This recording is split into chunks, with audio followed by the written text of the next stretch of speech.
Bom dia. Irmãos, nós vamos dar sequência ao nosso estudo do livro de Atos, hoje começando um capítulo novo. Já estamos há bastante tempo estudando Atos dos Apóstolos. Hoje vamos iniciar o capítulo 14. Capítulo 14 de Atos é a sequência da primeira viagem missionária. Então vejam aí, eu vou ler os versículos 1 a 7. Atos 14, de 1 a 7. Chegamos na metade do livro, que tem 28 capítulos. Então veja aí os 7 primeiros versículos do capítulo 14. Diz assim: Em Icônio, Paulo e Barnabé entraram juntos na sinagoga judaica e falaram de tal modo que veio a crer grande multidão, tanto de judeus como de gregos. Mas os judeus incrédulos incitaram e irritaram os ânimos dos gentios contra os irmãos. Entretanto, demoraram-se ali muito tempo,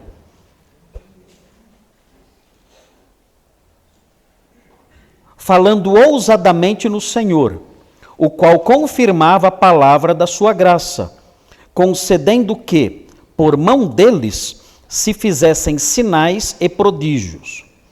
Mas dividiu-se o povo da cidade, uns eram pelos judeus, outros pelos apóstolos. E como surgisse um tumulto dos gentios e judeus, associados com as suas autoridades, para os ultrajar e apedrejar, sabendo eles, fugiram para Listra e Derbe, cidades da Licaônia e circunvizinhança, onde anunciaram o evangelho. Muito bem, queridos, aqui é a sequência, então, da primeira viagem missionária. Seria bom que nós colocássemos aí o mapa da Turquia. Os meninos lá atrás, por favor, coloquem aí o mapa da Turquia, para que nós nos lembremos do trajeto dessa viagem. É a primeira viagem missionária e ela não está acontecendo à toa. O Senhor Jesus Cristo havia dito para os seus discípulos que eles deveriam ser testemunhas em Jerusalém, Judeia e Samaria e até os confins da terra. O que é o livro de Atos? O livro de Atos é simplesmente a narrativa, a história de como essa ordem foi cumprida. Só isso. Por isso o livro de Atos começa falando sobre o evangelho sendo pregado em Jerusalém. Depois, na sequência, o evangelho é pregado na Judeia. Depois, na sequência, ele chega em Samaria. E depois, ele vai aos confins da terra, que é o que estamos vendo agora. Então, Atos 1:8 tem uma ordem de Jesus, dizendo, olha, vocês vão ser minhas testemunhas. E Jesus dá o trajeto para eles. Vocês vão ser minhas testemunhas em Jerusalém, Judeia e Samaria e até os confins da terra. Ok, eles então obedeceram essa ordem. E o livro de Atos narra como a obediência a essa ordem se concretizou. Então é isso. Nós já passamos a parte já em que eles testemunharam em Jerusalém, já estudamos a parte em que eles testemunharam em Judeia, na Samaria, e agora estamos estudando eles testemunhando, eles pregando o evangelho até os confins da terra. É a primeira viagem missionária. Vai ter outras, mas essa história aqui está apontando o cumprimento dessa ordem de Jesus em Atos 1:8. Muito bem, vocês têm aí então a Turquia, está aí. Vocês devem se lembrar, os apóstolos saíram. Os apóstolos aqui no texto, é importante lembrar isso. A palavra apóstolo na Bíblia tem 2 significados. Tem o significado não técnico e tem o significado técnico. 2 sentidos. Então, como é que a gente sabe qual é o sentido usado no texto? Muito simples, é só ver a quem a palavra está sendo aplicada. No sentido não técnico, apóstolo é um mensageiro, do verbo apostelo. Apostelo significa enviar. Então, o apóstolos é alguém enviado. Enviado para quê? Para levar uma mensagem. Esse é o apóstolo no sentido não técnico. Nesse sentido, qualquer missionário é um apóstolo. Nesse sentido não técnico. Qualquer pessoa que leva a mensagem do evangelho é um apóstolo. ele é um evangelista. É por isso que nós encontramos, por exemplo, as pessoas dizendo na história da igreja, né, Sadhu Sundar Singh, que foi um missionário que evangelizava no Tibete. Ele é chamado lá o apóstolo dos pés sangrentos. Ele é chamado assim, por quê? Porque quando ele andava na neve no Tibete, com os pés machucados, ele deixava marcas de sangue na neve. Então, chamavam ele por esse título, o apóstolo dos pés sangrentos. Tem também, aqui no Brasil, teve também no passado, o apóstolo da Amazônia, que era o pastor da igreja do Pará, esqueci o nome dele agora, Eurico Nelson. Eurico Nelson é conhecido aqui no Brasil, foi conhecido no passado, como o apóstolo da Amazônia, porque ele chegou lá na região amazônica e pregava o evangelho ali. Foi pastor da primeira igreja batista em Belém do Pará. Então, quando a gente aplica esse título a missionários, especialmente missionários pioneiros, é o apóstolo no sentido não técnico, e é normal. Inclusive, na antiguidade, a palavra apóstolo era aplicada até para pessoas do contexto secular. Por exemplo, o capitão de um navio que levava alguma coisa, ou alguma mensagem, ou qualquer outra coisa para outro lado, ele era chamado de um apóstolo, ele era um mensageiro. Então não é uma palavra cristã, não é. A palavra apóstolo tem um sentido mais genérico, mais aberto, mais geral. Então tem esse sentido. Então quando nós falamos, olha, Barnabé era um apóstolo, nós estamos dizendo que ele é um apóstolo no sentido não técnico. Ele é um mensageiro, ele é um missionário. Por que a gente não chama os missionários de hoje de apóstolos? Por quê? Porque isso só vai gerar o quê? Só vai gerar confusão. Vão achar que a pessoa, né, teve uma visão, revelação, é aquele monte de bobagem que tem por aí. E vai ser uma confusão total. O Júlio é evangelista da igreja. Já imaginaram se a gente começa a chamar o Júlio de apóstolo? Que confusão vai ser? Ele vai ter que comprar um chapelão, né? E sair por aí, né? Enfim, vai ser um caos completo. Então, para evitar essa confusão, nós não usamos a palavra apóstolo no sentido não técnico, ainda que seja correto, nós não usamos para evitar confusão. Agora, tem a palavra apóstolo no sentido técnico. No sentido técnico, a palavra apóstolo só se aplica a um grupo limitado de pessoas, 12 pessoas só, no máximo 13. O apóstolo no sentido técnico é o apóstolo com A maiúsculo. É a pessoa que viu Jesus ressurreto e não somente isso, não é que ele teve uma visão, um sonho, não. Ele viu mesmo Jesus em carne e osso e recebeu de Jesus o título de apóstolo. Não foi uma igreja que foi lá e impôs as mãos sobre ele, ou agora você é apóstolo, não existe. Isso a igreja faz com pastores, não com apóstolos. O apóstolo, no sentido técnico, é um número limitado, já morreram todos. Eram 12, no máximo 13, contando, se for contar Matias. No máximo. Mas era assim, tinha que ser alguém que viu Jesus ressurreto.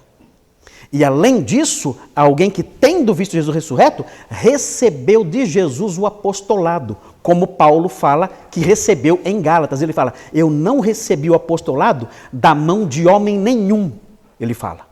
Então, essa é uma marca importante. Então, é importante observar isso aqui. Lucas usa a palavra apóstolo no sentido não técnico também. Então, eventualmente, ele vai falar que Barnabé era um apóstolo, mas nesse sentido não técnico de mensageiro. Entenderam isso? Entenderam? Ok, importante, senão abra a porteira aí para apóstolo aí, e aí vai ser um caos completo, né? Hoje em dia recentemente, né, houve um movimento do ressurgimento do apostolado. E algumas pessoas começaram a falar, não, eu sou apóstolo agora, e tem revelação, e acha que tem a mesma autoridade que o apóstolo Paulo. Mas são pilantras só, né? Isso é o estelionato religioso. Isso aí é para explorar as pessoas em todos os aspectos. Explorar financeiramente e também conquistar mulheres. São dois.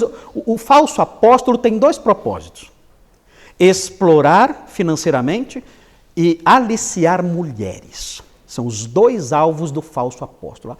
Na história da igreja, sempre foi assim. Desde o começo, desde os tempos do Novo Testamento até hoje, são só esses dois objetivos: riqueza, obter dinheiro, e com isso poder, e aliciar, conquistar os favores sexuais de mulheres é que se deixam levar por eles. É isso, só, nada mais. Não tenha respeito pelos apóstolos modernos, nenhum respeito. São todos enganadores da pior espécie, estelionatários que deveriam estar na cadeia, são pilantras bandidos. Vocês não devem ter medo dessa gente. Muito bem, voltando para cá então. Veja aí, nós vamos olhar Atos 14, de 1 a 7, nós vamos olhar então essa sequência da viagem dos apóstolos, e eu quero apontar para vocês o esboço da passagem. Tem um esboço que eu fiz aqui, e eu quero que os irmãos observem. Ah, mas cadê o mapa? Está lá primeiro, né? Olha aqui, ó. Aqui, notem bem, vocês devem se lembrar, eles saíram aqui de Antioquia da Síria, aqui, de cima aqui, saíram daqui, navegaram até Chipre, aqui, ó, entraram por aqui, né? Trabalharam na ilha de Chipre e depois subiram para cá. Eles estão nessa região aqui, ó. Galácia, aqui, ó. Galácia do Sul, aqui, ó. Estão aqui. Essa é a região que eles trabalharam nessa primeira viagem missionária. Depois voltam para cá, né? Mas é aqui, ó. Essa cidade, Icônio, existe até hoje. Só que a cidade nova foi construída sobre as ruínas da antiga. Só que o nome dela agora é Conia. É o nome dela, Conia. É o nome atual dessa cidade. Mas é nessa região aqui, então. Aqui, tá? Galácia do Sul. Moravam os frígios aqui também. Aqui tinha de tudo nessa região aqui. Tinha frígios, que eram os moradores mais antigos. Tinha gregos, porque essa região foi dominada pelos Seleucidas, logo depois da divisão do Império de Alexandre o Grande. Então, no século III, século II, os Seleucidas dominaram a região, então tinha muitas pessoas de influência grega, era uma região muito helenizada. O que significa helenizado?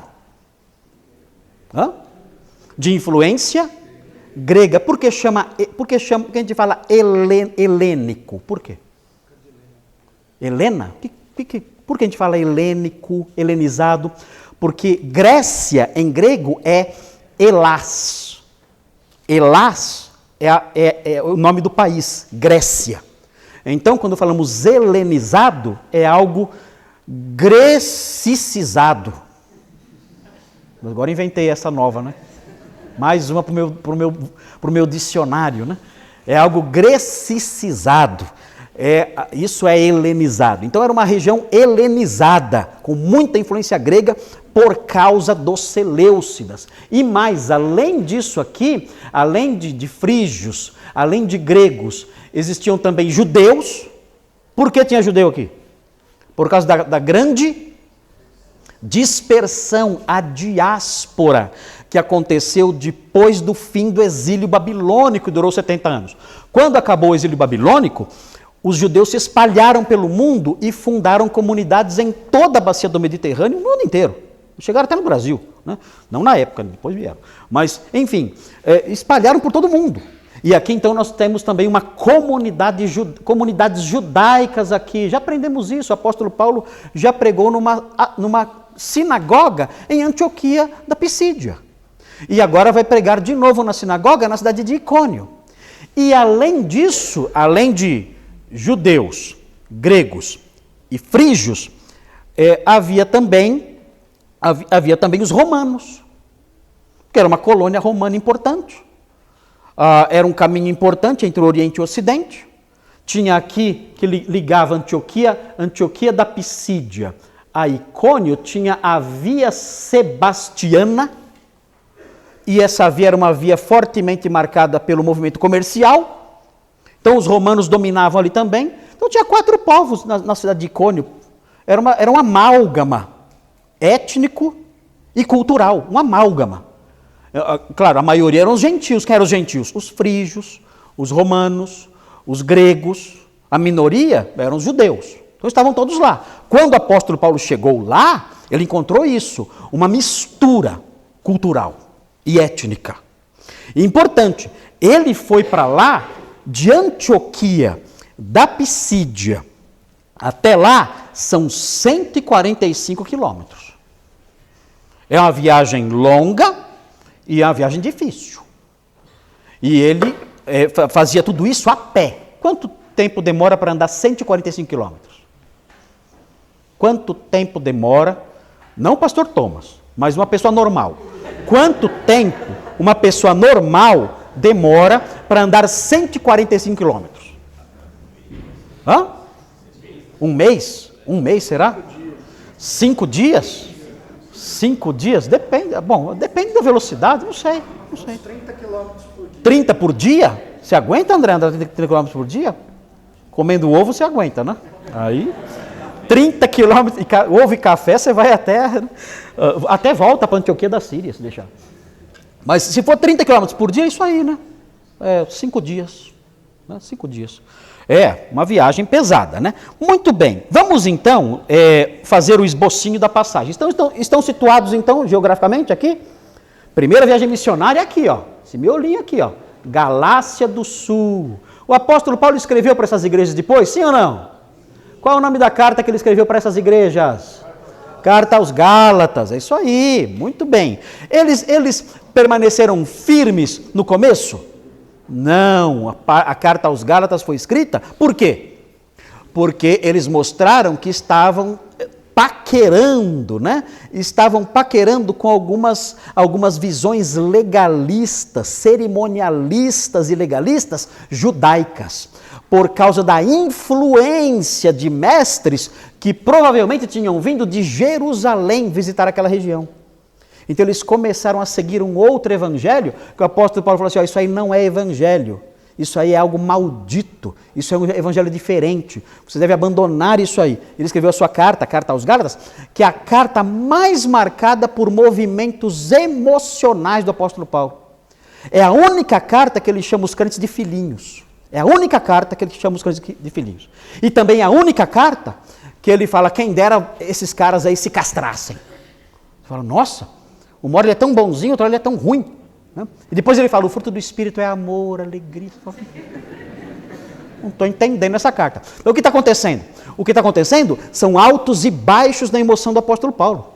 Altos e baixos. Por quê? Ele está muito indignado, porque olha o esforço que ele fez. Vocês estão vendo aí. O esforço que ele fez, a dedicação dele no anúncio do evangelho nessa região.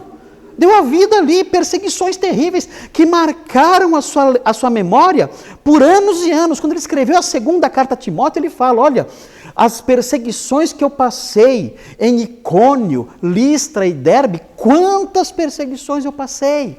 Ele se lembrava, 20 anos depois, ele se lembrava dessas perseguições. E aí o que aconteceu? Depois de ter sofrido tanto e ter pregado com tanto empenho e dedicação, em pouco tempo, as igrejas que estão se formando aqui se desviam. Então, por isso a carta aos Gálatas é tão cheia de emoção. Você vê o apóstolo Paulo sofrendo, ele fala, olha, eu escrevo com lágrimas. E, ao mesmo tempo, você vê ele irritado com os falsos mestres. E não sabemos qual foi o resultado da carta. Queremos crer que as igrejas da Galácia se emendaram. Muito bem, vamos então ver o esboço. Prontos aí para escrever?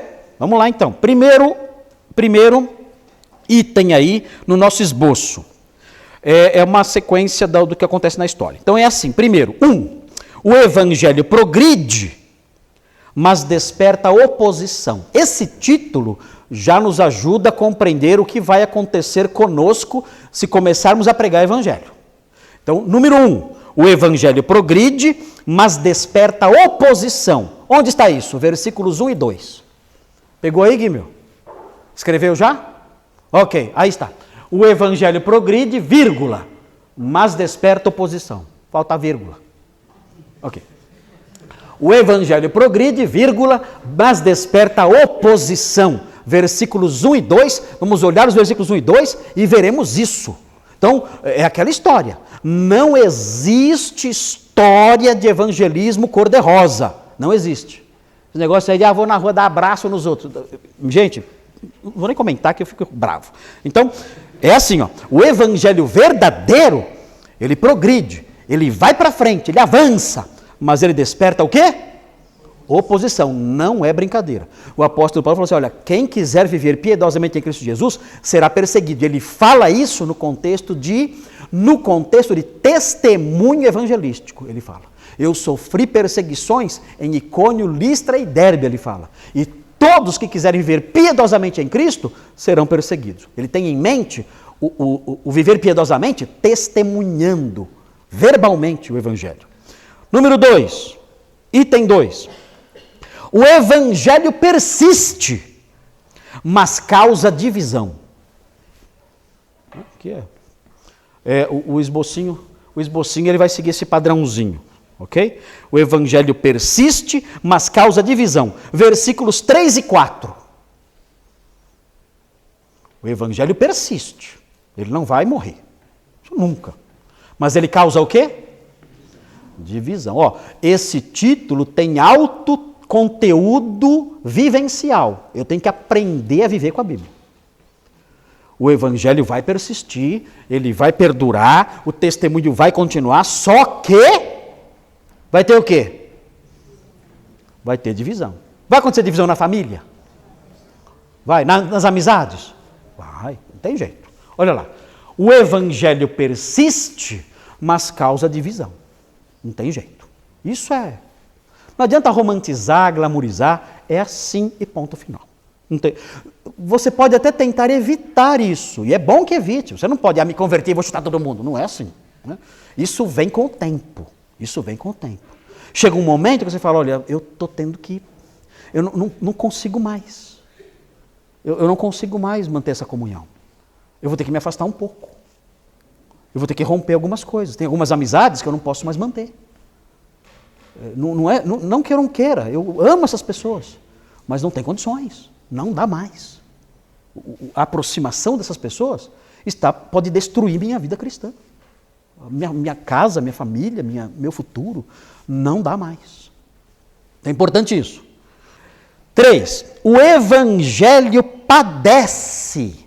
O Evangelho padece, mas mantém-se em difusão. Ele sofre, mas ele continua se difundindo, se espalhando. Então o Evangelho padece, mas mantém-se em difusão. Versículos 5 a 7. Vai aparecer lá? Vai aparecer lá? Tem só os dois aí até agora. Então, um esbocinho bem simples. Pronto, tá aí. Esbocinho bem simples para você anotar e dá até para decorar, porque é assim, começa com P, ó, tá vendo? O Evangelho progride, o Evangelho persiste, o Evangelho padece. Então, já ajuda um pouquinho na memorização. E todas as palavras finais terminam com ão, oposição, divisão, difusão. Então, olha que esbocinho bonitinho, né? Muito legal esse esbocinho aqui. Né? Caprichei nesse esboço aqui para você, né, ter um esbocinho bonitinho, poder ensinar onde você estiver. Você pode fazer no seu trabalho, você pode fazer um grupinho de estudos bíblicos. Você pode fazer isso. Quando eu era adolescente, trabalhava no banco, eu fazia isso. Tinha uma sala lá que davam cursos para os gerentes. Na hora do almoço eu invadia a sala dos gerentes lá. E eu juntava um grupinho de amigos lá do banco e eu ficava dando aulas para eles, explicando a Bíblia, evangelizando, né? Então eu ficava mostrando assim, tal, ensinando. Então você pode fazer isso também. Né? Depois, claro, né? Claro que me proibiram de fazer isso. Mas deu para fazer durante um bom tempo. Não adiantou nada, proibiram, mas eu continuei fazendo. Mas fui mandado embora depois. Mas enfim, o fato é que você pode fazer isso com a sua família, no seu condomínio, no seu trabalho, você pode fazer isso. Ser um professor da palavra de Deus, um difusor da palavra de Deus. Claro, tem que estar atento para isso aqui, ó. O Evangelho vai progredir, mas vai ter oposição, vai persistir, mas vai causar divisão, vai padecer, mas coisa positiva. Ele continua crescendo, se difundindo e não para. O reino de Deus é como uma semente, né, que produz uma árvore gigantesca e vai crescendo mais e mais. Muito bem, então está aí o esbocinho, bem legal para a gente aprender. Veja então agora, vamos ver então, olha só, o item 1 do esboço tem quantos versículos? 2. Então, essa frase aqui, ó, o Evangelho progride, mas desperta oposição, essa frase aqui, ela tem que sair desses 2 versículos, para que o esbocinho seja coerente com o texto. Então, esses 2 versículos têm que ser a prova, o fundamento de que essa frase está correta. Senão, eu vou estar inventando, né? Eu invento e boto lá um versículo. Já viu isso em pregação? A pessoa inventa qualquer coisa e bota um versículo que não tem nada a ver. Então, não pode isso aí. A frase ela tem que brotar dos versículos. Vamos ver então se ela está aí, se essa frase está nesses versículos. Versículos 1 e 2, olha só. Em Icônio, Paulo e Barnabé entraram juntos na sinagoga judaica e falaram de tal modo que veio a crer grande multidão. Olha aqui, o evangelho. Evangelho o quê? Progride. Então tá certo até aqui a frase. A frase até aqui está correta. Muita gente creu. E aí veja, 2. Mas os judeus incrédulos. O que é isso? É a segunda parte da frase. Mas desperta oposição. Então a frase está correta. Ela está fundamentada nos 2 versículos. Então a gente pode continuar com segurança, tranquilos, porque eu não inventei a frase. A frase, ela brota do texto bíblico e assim tem que ser. Muito bem, vamos então ver aí o versículo 1, vamos ver o que ele ensina com detalhes. Veja aí, em Icônio, Paulo e Barnabé entraram juntos na sinagoga judaica. Importante aqui, essa expressãozinha, juntos, que aparece aqui, é uma expressãozinha que literalmente, se a gente for traduzir, seria assim. Olha como seria se eu fosse traduzir literalmente. Em Icônio, Paulo e Barnabé entraram, segundo eles, na sinagoga judaica. Como é que eu passo isso para o português de forma certinha? Em Icônio, Paulo e Barnabé entraram, segundo eles, na sinagoga judaica. Como é que eu vou traduzir isso? A minha tradução aqui colocou assim, ó, entraram juntos. Então, traduziu a expressãozinha, katá, tó, autó, eles traduziram como juntos. Mas existe outra possibilidade? Sim ou não? Como é que está na sua Bíblia? Está diferente? Na sua Bíblia está como? Juntos. Todo mundo está junto? Quem está? Olá, Ruth, qual é a sua tradução? Como de costume. Olha aí. As 2 possibilidades são autênticas. Tem Bíblias que pegaram a expressãozinha katá, tó, autó, segundo eles, e falou assim, eles entraram juntos. Segundo eles, katá, tó, autó, significa isso, juntos.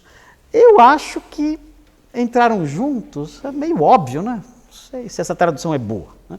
Agora, katá, tó, autó, sendo traduzido como segundo o seu costume, segundo eles, seria segundo o costume deles. Entraram na sinagoga judaica. Isso significaria, se essa tradução for a correta, significaria que eles tinham um costume, um hábito, como evangelistas. E qual era o hábito? Entrar primeiro na sinagoga. Era uma técnica de evangelismo. Eles chegavam numa cidade, eles tinham um costume. E segundo o seu costume, eles entravam então na sinagoga. Só isso? Então pularam. A pessoa que fez isso é muito preguiçosa, porque pulou, devia ter traduzido direito. Mas o certo, talvez, eu acho que o melhor seria segundo o seu costume. Katá, tó, autó. Segundo eles. Subentendido, segundo o costume deles. Então, eles tinham, se essa tradução for a correta, eles tinham um método de ação, um princípio na forma de agir, um plano de evangelismo estabelecido. E esse plano envolvia entrar primeiro na sinagoga judaica. Isso, na verdade, já aconteceu em Antioquia da Psídia, não aconteceu? Onde eles pregaram primeiro, em Antioquia da Psídia? Em que lugar? Na sinagoga. Agora a pergunta, agora eu quero ver. Quem se lembra do motivo por que eles desenvolveram esse costume costume de primeiro pregar na sinagoga. Quem se lembrar e falar agora, vai tomar cafezinho de graça lá embaixo. Quem se lembra, a pergunta é, por que eles davam prioridade aos judeus? Primeiro o judeu, depois o grego. Por quê? Porque eles eram racistas. Certo? Não. Já pensou eles falando isso hoje? Olha, primeiro o judeu, depois o grego. Meu Deus do céu. Já pensou a Lacrolândia em guerra? Nós podemos matar bebês, mas não podemos fazer isso. Okay. O povo louco aí do mundo, né? Enfim, por que primeiro o judeu? Quem lembra? Ah, acertou, a esposa de pastor mesmo. Muito bem. Olha aqui, ó, Atos 13. Veja, olha, a resposta está, veja aí para não esquecer nunca mais. A Simone lembrou. Atos 13, 32. Vamos ver lá, é lá mesmo? Deixa eu ver se está certo aqui, se eu não tenho direito. Olha aqui. Olha só Atos 13, 32, 33, para não esquecer mais. Por que primeiro aos judeus? 32, fala assim, nós vos anunciamos aqui em Antioquia da Pisídia, a cidade que eles tinham acabado de sair. Nós vos anunciamos o evangelho da promessa feita a nossos pais. Vocês, os pais de vocês e consequentemente vocês, receberam uma promessa, como Deus a cumpriu plenamente a nós, seus filhos, os judeus, ressuscitando a Jesus, como também está escrito no Salmo 2, tu és meu filho, eu hoje te gerei. Ele está dizendo, olha, vocês são os receptáculos de uma promessa. Deus prometeu em primeiro lugar a vocês, prometeu a vocês uma nova aliança, um novo coração, um Messias, Ele prometeu a vocês em primeiro lugar. Então, já que a promessa é de vocês, e vocês foram os primeiros receptáculos da promessa, nós chegamos aqui e queremos dizer primeiro para vocês. Olha, a promessa dada inicialmente a vocês, já se cumpriu. Então, esse era o raciocínio dos missionários. Eles pensavam, eles receberam em primeiro lugar a promessa, eles estão aguardando essa promessa há séculos. Ou seja, consequentemente, eles têm o direito de saber primeiro que todo mundo, que a promessa já se cumpriu. Então, eles desenvolveram esse princípio. Hoje em dia seria válido isso? Primeiro pregar para judeu, depois para grego? Não sei, hoje em dia está tão diferente, né? Está diferente o ambiente hoje em dia, né? Não sei. Talvez se o evangelho, talvez numa região em que haja um trabalho pioneiro, talvez. Chegar numa cidade onde nunca ninguém ouviu falar do evangelho, em algum lugar do mundo, e tem lá uma sinagoga. Aí talvez seja útil, tem algum valor seguir o padrão dos missionários. Mas é assim, esse padrão não é um padrão que aparece em Atos como um padrão normativo. É diferente. No livro de Atos, tem coisas que são normativas e tem coisas que são descritivas. Então eu não posso pegar algo que é descritivo e transformar em normativo. Senão eu crio um monte de obrigações que hoje em dia não cabem mais. Então tem que tomar esse cuidado. Muito bem, o fato é que naqueles dias eles adotaram esse modelo. Olha, o evangelho nasceu agora, essa mensagem é nova, ninguém nunca ouviu falar nada de Jesus, ninguém sabe nada dele, nós vamos então anunciar para todo mundo, mas em primeiro lugar, nós vamos priorizar os judeus, porque foram eles que receberam a promessa e eles têm o direito de saber primeiro, que a promessa já se cumpriu. Tudo bem? Entenderam isso? Não esqueçam mais. Ok, veja aí a sequência agora, olha só o que diz aí, fala assim, em Icônio, Paulo e Barnabé, entraram juntos na sinagoga judaica e falaram de tal modo, que veio a crer grande multidão. Eles falaram de um jeito, que o jeito deles falar convenceu muita gente. Agora fica a pergunta aqui, né? Como é que eles falaram? Cheios do Espírito Santo. Certamente foi isso. Como é?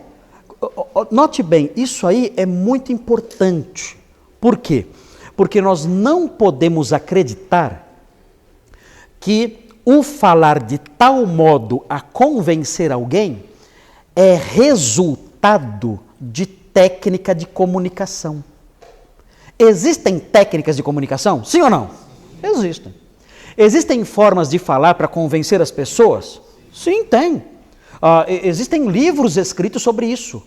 Como comunicar com as pessoas, como influenciar pessoas. Eu lembro quando eu era adolescente, eu li um livro chamado Como Fazer Amigos e Influenciar Pessoas, de Dale Carnegie.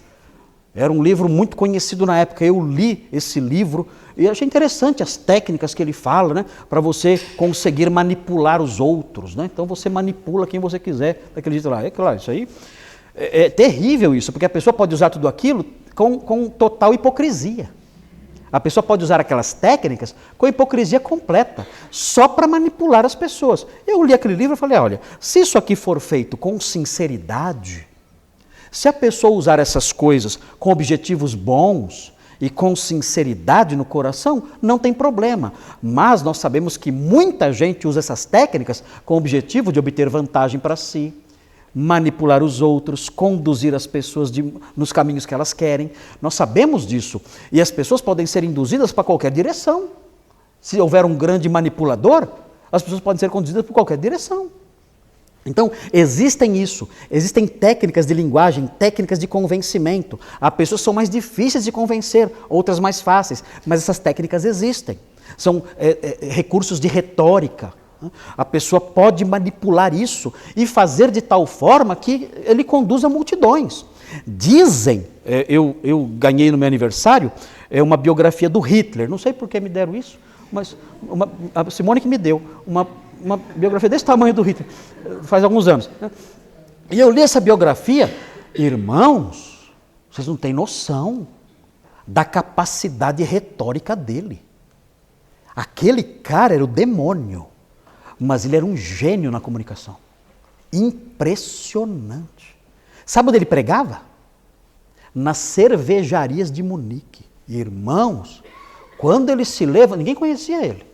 Quando ele se levantava nas cervejarias e começava a falar,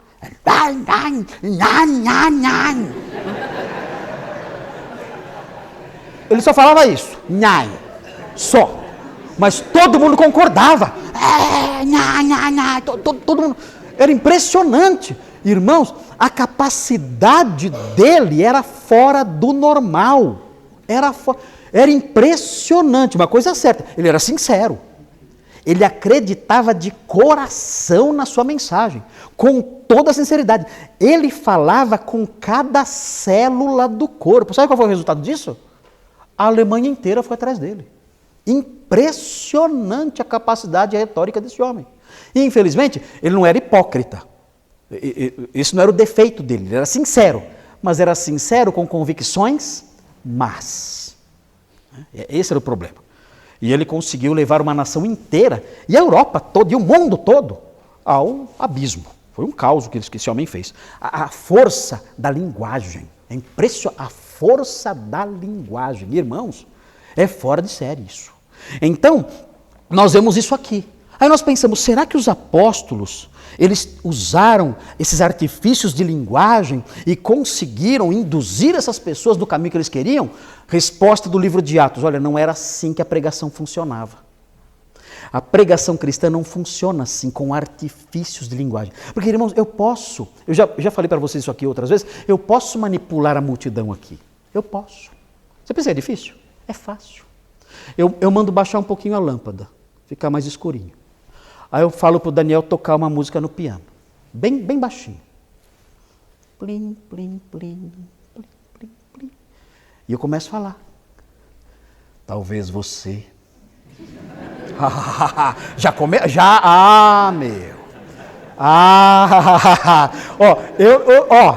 Eu não dou 10 minutos, vocês estão chorando, eu sei fazer. Eu sei fazer, eu sei. não dou 10. Eu começo a chorar aqui. Eu começo a chorar.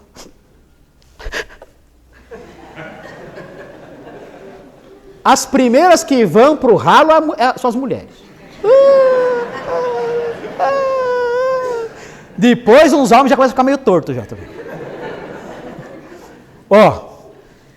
Meia hora eu levo todo mundo para aqueles vales profundos de emoção.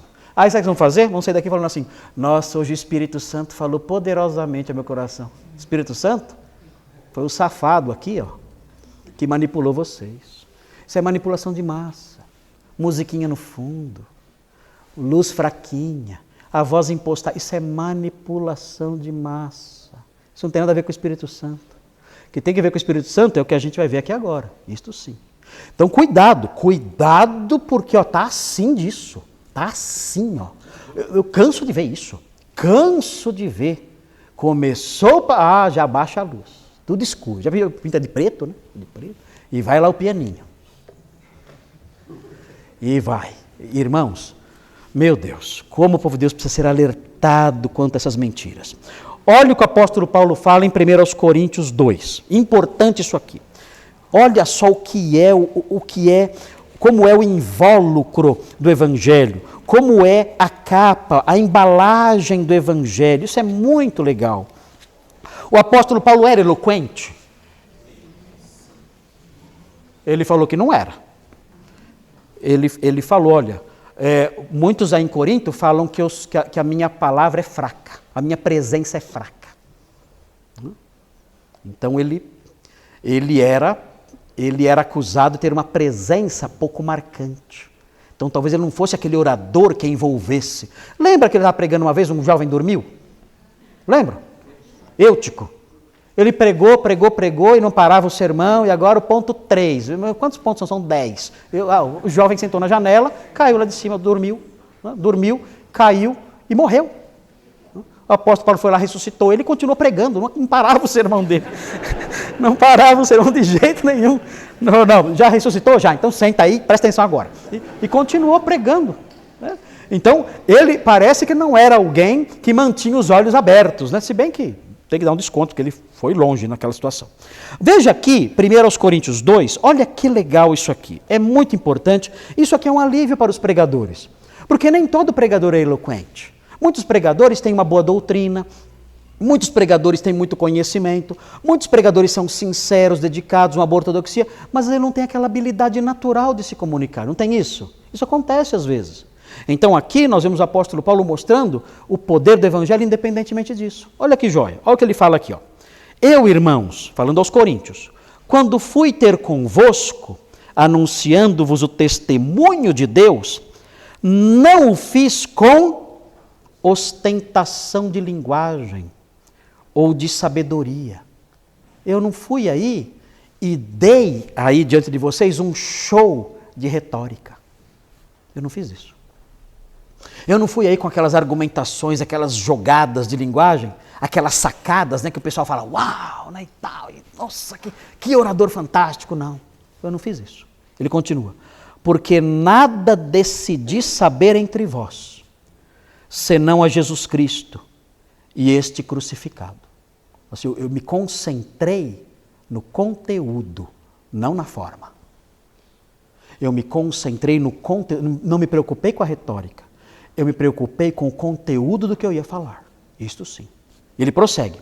E foi em fraqueza, olha isso, gente. Foi em fraqueza, temor e grande tremor que eu estive entre vós. Olha isso. Ele foi falar dizendo, Senhor, me ajude. Eu não sei falar. Estou com medo. Eu me sinto fraco. Eu vou falar aqui em Corinto. É uma cidade fortemente marcada pela cultura grega. É uma cidade onde há pessoas ricas e letradas. É uma cidade onde existe, olha só, onde existe competição de oratória. Sabe o que é isso? Em Corinto tinha competição de oratória. E eu vou falar nessa cidade. Eu estou com medo. Senhor, me ajude. para que eu pregue a Cristo. Dá-me forças, porque se depender de mim eu não consigo fazer nada. Então, ele diz isso e ele prossegue. A minha palavra, versículo 4, e a minha pregação não consistiram em linguagem persuasiva de sabedoria. Ele diz, mas em demonstração do Espírito e de poder. Foi assim que eu preguei. Eu preguei movido pelo Espírito Santo, capacitado, empoderado, para usar uma palavra nova aí, né? Empoderado pelo Espírito Santo. Foi assim que eu preguei para vocês. Ele prossegue, para que a vossa fé não se apoiasse em sabedoria humana, e sim no poder de Deus. Olha isso que legal. É algo fantástico isso aqui, porque isso aqui faz com que qualquer pessoa dominada pelo Espírito Santo seja um grande pregador. Eu não sei falar. Moisés não falou isso para Deus? Não sei falar. Eu fiz a boca do mudo. Eu sei como usar você. Então é muito interessante isso. Você vê os homens de Deus no passado, não eram gênios. Não eram gênios da comunicação, não. Mas Deus usava essas pessoas. É impressionante ver isso. Como Deus usava. E foi assim com o apóstolo Paulo. E ele fala isso. E assim, para que isso acontecesse, quando o texto fala assim, olha, e falaram de tal modo, esse tal modo que aparece aqui, não tem nada que ver com retórica e técnicas de linguagem. Nós sabemos isso por causa do ensino geral de Atos. Você vê, por exemplo, Atos 4, 8 e 31. Olha o que diz lá. Olha o que diz lá. O livro de Atos mostra de onde vem a eloquência e o poder da palavra. Atos 4, 8. Veja aí, rapidinho. Atos 4, 8. Então existe aqui nesse versículo embutido, existe nesse versículo ensinos vivenciais importantes. Veja aí, Atos 4, 8. Olha só. Fala assim, conhecido já dos irmãos. Então Pedro, cheio do Espírito Santo, lhes disse, autoridades do povo e anciãos. Como é que ele falou com autoridade? Com força. Como? Ele estava cheio do Espírito Santo. O que significa isso? Cheio do Espírito Santo significa o quê? Dominado pelo Espírito Santo. Essa é a noção. Cheio do Espírito Santo é isso. O apóstolo Paulo faz um paralelo com o encher-se de vinho. Por quê? Porque a ideia é de domínio. Quem se enche de vinho fica dominado pelo quê? Pelo vinho. Então essa é a ideia. Não vos embriagueis com vinho, mas enchei-vos do Espírito. Ou seja, não deixem o vinho dominar você. Porque se o vinho te dominar, você vai falar diferente, você vai andar diferente, você vai se comportar diferente. Então não deixe que o Espírito domine você, porque se o Espírito te dominar, você vai falar diferente, você vai andar diferente, você vai se comportar diferente. Essa é a ideia presente na noção de plenitude do Espírito. Então Pedro, cheio do Espírito Santo, ele começou a falar. Quando ele terminou, as autoridades ficaram admiradas. Disseram, mas eles são galileus, pescadores. De onde vem essa força retórica? De onde vem essa ousadia no falar? Essa clareza, essa firmeza, essa convicção, de onde vem isso? Quem ensinou esses homens a falar assim? Ficaram impressionados com o poder da palavra deles. Veja que aconteceu isso também com a igreja no versículo 31. Olha o 31. Todos eles, aqui a igreja toda de Jerusalém, todos em Jerusalém, veja aí. Todos eles, tendo eles orado, tremeu o lugar onde estavam reunidos, todos ficaram cheios do Espírito Santo e com intrepidez anunciavam a palavra de Deus. Qual era o segredo da retórica? Eles eram cheios do Espírito Santo. E sendo controlados pelo Espírito Santo, eles falavam com ousadia, com intrepidez. É isso que é interessante observar aqui. Se vocês olharem no próprio texto aí, olha o versículo 3. Entretanto, demoraram-se ali muito tempo, aí no capítulo 14, falando ousadamente. No livro de Atos, essa atitude só é detida por quem está dominado pelo Espírito Santo. Se o Espírito Santo dominar você, a sua timidez na hora de falar do Evangelho vai embora. Vai embora. Se você tem medo, eu vou pregar, não sei, eu tenho, vai que dá tudo errado. Se o Espírito Santo capacitar você, ninguém te segura. As pessoas vão ficar admiradas, vão dizer assim, meu Deus, olha esse homem falando. De onde vem isso? De onde vem essa força para falar assim? Então, é muito importante isso. O que os irmãos devem procurar quando se quiserem ser testemunhas de Jesus, o que os irmãos devem procurar em primeiro lugar é isso, é dizer, Senhor, eu quero falar do seu Evangelho, mas se eu falar do Evangelho sem a sua capacitação, as minhas palavras vão ser apenas barulho, vão ser apenas sons soltos aí ao vento. Eu não quero ser apenas isso. Eu quero que o Senhor incendeie as minhas palavras, dê força para as minhas palavras. E isso só pode vir pela capacitação do Espírito Santo. O que o evangelista mais precisa é da plenitude do Espírito Santo na hora que está falando do Evangelho. Precisa disso. E aí, então, o Espírito Santo dá força, dá coragem, dá ousadia, faz a pessoa lembrar de coisas que ela não lembrava, ela lembra e começa a falar. E fala com autoridade, com força, com coragem, assim que funciona. Eu tenho um amigo, ele é um homem simples, e ele não tem formação teológica nenhuma, não tem nenhum curso superior, nada. É um homem simples. Ele disse para mim, recentemente, que a mãe dele estava muito doente, ele reuniu com os irmãos, cunhados, família, para decidir algumas coisas relativas à saúde da mãe dele.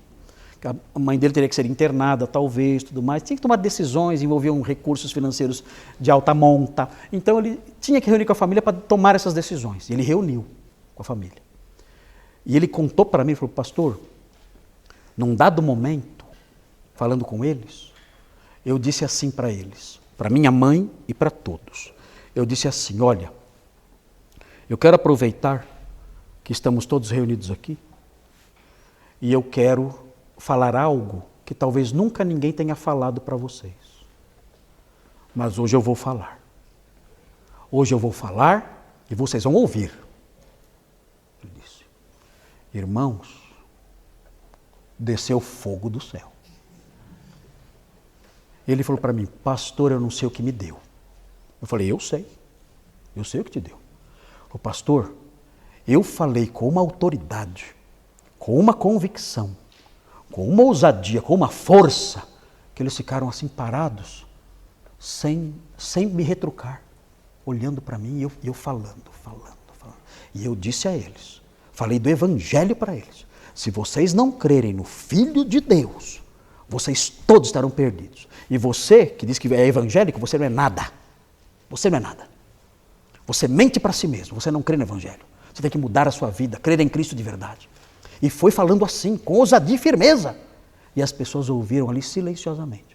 Ele saiu de lá, ele disse para mim, pastor, eu saí de lá, nem eu acreditava no que eu tinha feito. Assim, é isso aí. É isso aí. Onde ele aprendeu isso? Que universidade? Que curso teológico ensina isso? Que curso teológico ensina intrepidez? Fala para mim. Não tem. O curso teológico é bom, porque ele vai dar o conteúdo para a pessoa. O conteúdo é fundamental. E o curso teológico é excelente, porque o curso teológico dá isso, conteúdo. Mas a intrepidez é só o Espírito Santo que dá.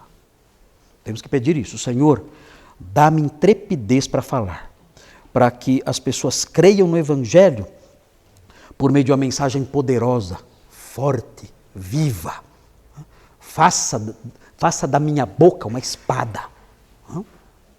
Assim tem que ser. Eu escrevi um versinho uma vez, eu fiz assim. Como que era o mesmo versinho? Eu escrevi um versinho, uma oração, que é assim.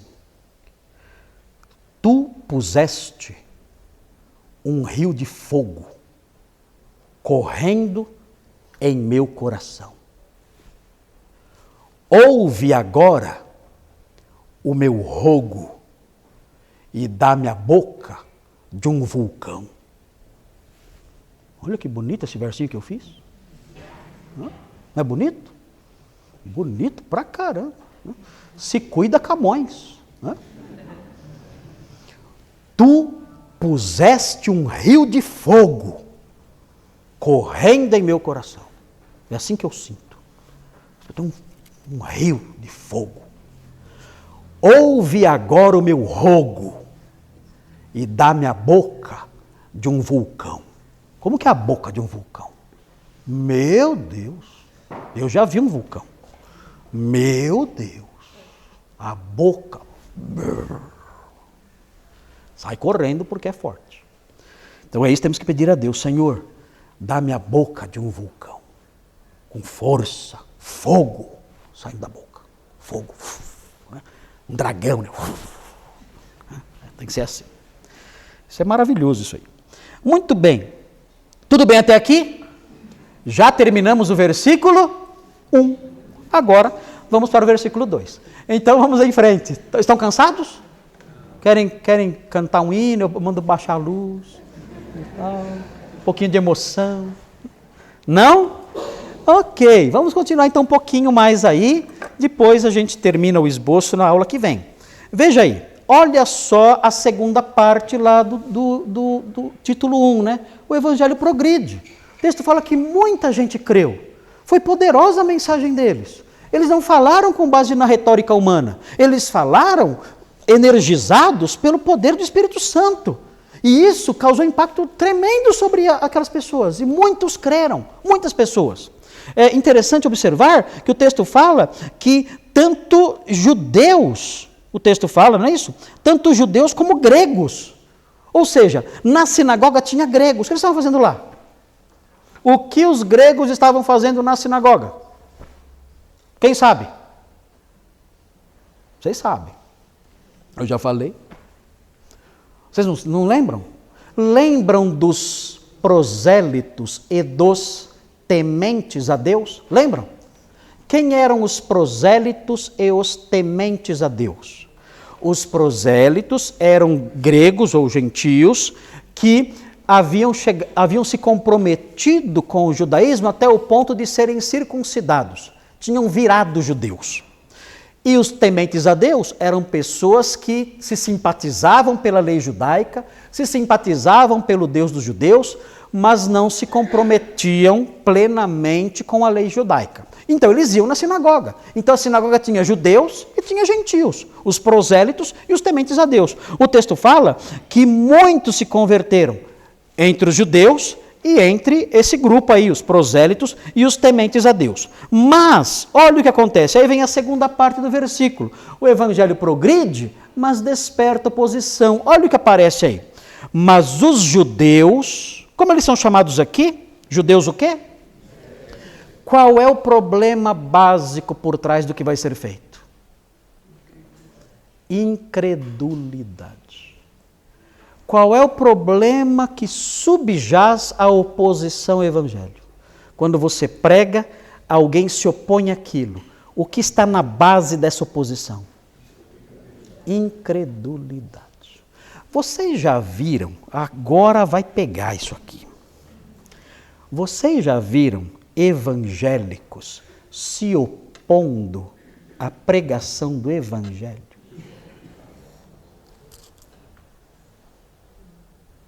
Meu Deus, o que é isso? É um leão vegano. É um leão vegano.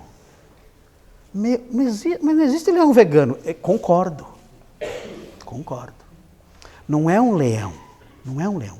É um jumento que colocou uma juba falsa. Ele é vegano. Ele não é um leão de verdade. Ele é um jumento com uma juba de mentira. Que só engana quem tem muito pouco conhecimento da verdade. Mas, irmãos, eu já vi evangélicos, pessoas que se definem como crentes, se opondo à pregação do evangelho. Qual é o problema básico desse evangélico? O que está na raiz do problema dele? É a incredulidade. O texto fala, os judeus incrédulos. Aí é que está o problema. Não, mas ele já foi batizado, ele está na igreja do fogo sagrado. Não interessa. Não interessa. Se ele se opõe ao avanço da fé, ele é incrédulo. Mas ele é pastor, foi ungido com óleo lá de Jerusalém. Não interessa. É um jumento com juba de papel. É um jumento com juba de como chama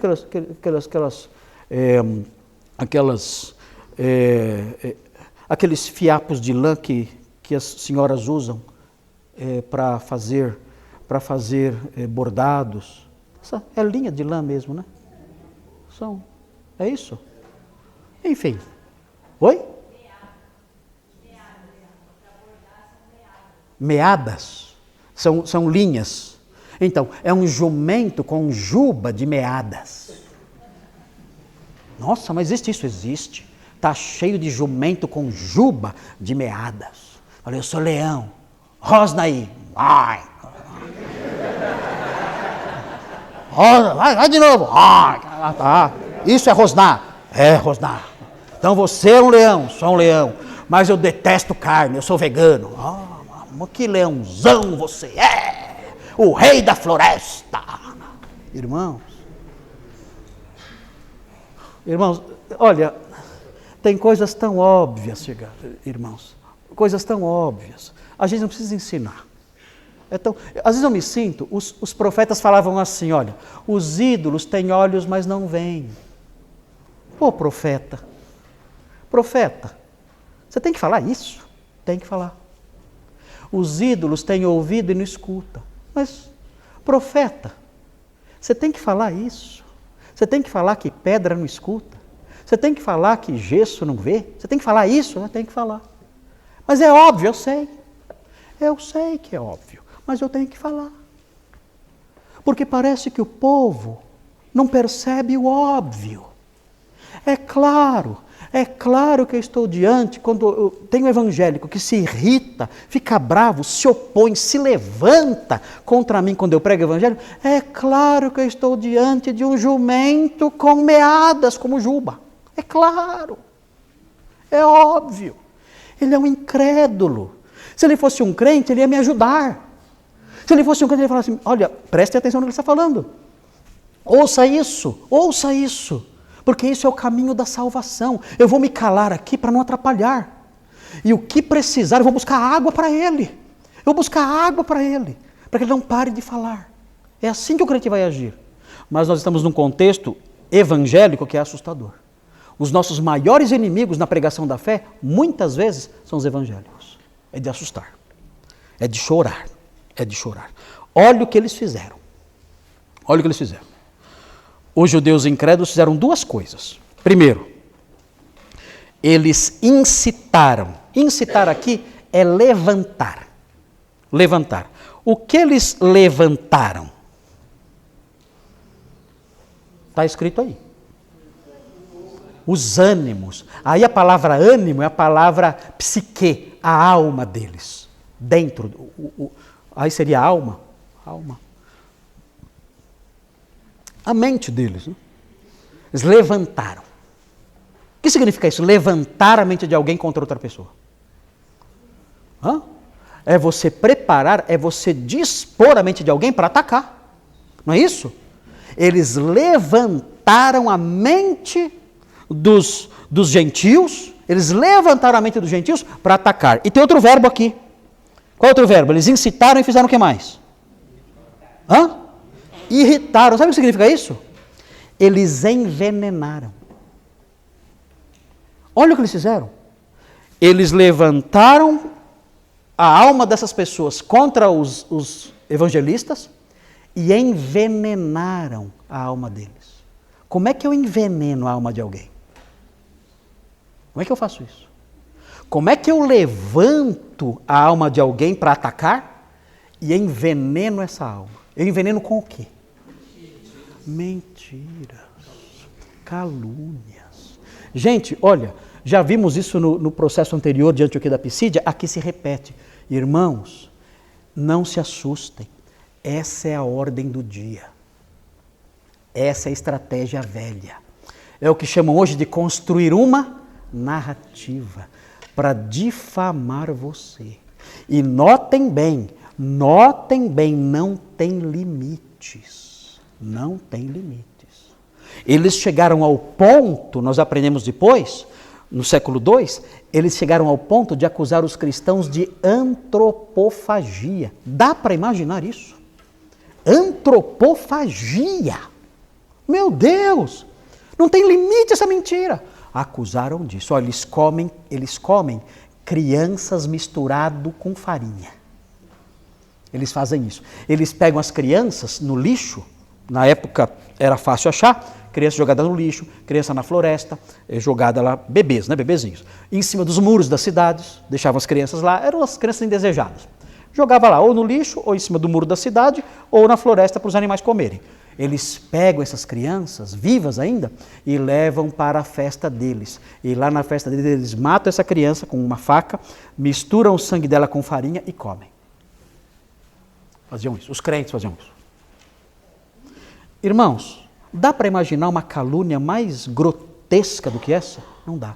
Mas eles não têm limites. Então, é importante saber isso. Saber que se você for um evangelista, prepare-se. Porque você vai ter que lutar não com uma oposição qualquer, não com cara feia só. Você vai ter que lutar com mentiras horrendas. Horrendas. Vão dizer que você é pedófilo. Vão dizer que você é uma mulher de moral baixa. Geralmente nessa área de sexualidade fazem acusações terríveis. Vão dizer que você é mentiroso, que você enganou sua família, que sua família expulsou você porque você é ladrão. Irmãos, vão dizer coisas que você nunca nem sonhou. Nunca nem sonhou. Vão dizer isso sobre você. Então é importante saber isso. Na semana que vem, hoje não dá tempo, nós vamos ver como lidar com isso. Tem um texto aí, é a lição de casa de hoje. Vocês vão ler em casa esse texto hoje na hora do almoço, ok? O que tem hoje no almoço? Tem venda de almoço hoje aqui? Não? Só sobremesa? Sobremesa tem. Na hora da sobremesa, vocês vão ler esse texto, é a lição de casa, eu vou cobrar hoje à noite. Quem não ler esse texto, vai vir aqui à frente hoje e vai cantar o hino sozinho aqui. Olha aqui, ó, o texto que vocês vão ler hoje é o seguinte, 1 de Pedro 3, de 13 a 16. É o texto que vocês vão ler hoje à noite. Hoje à noite não, hoje no almoço. Porque esse texto vai falar como agir diante dessas calúnias. Então, a Bíblia mostra o problema, mas aponta a solução. A solução não, né? Aponta como lidar com o problema. Tem o problema e como lidar com o problema. Vou repetir. 1 de Pedro 3, de 13 a 16. Esse texto vai mostrar como lidar com a calúnia. Ok? Lição de casa hoje. E na semana que vem, nós vamos prosseguir com o versículo 2. Anotaram? 1 de Pedro 3, de 13 a 16. A chave está especialmente no versículo 16. Especialmente o 16. Ok?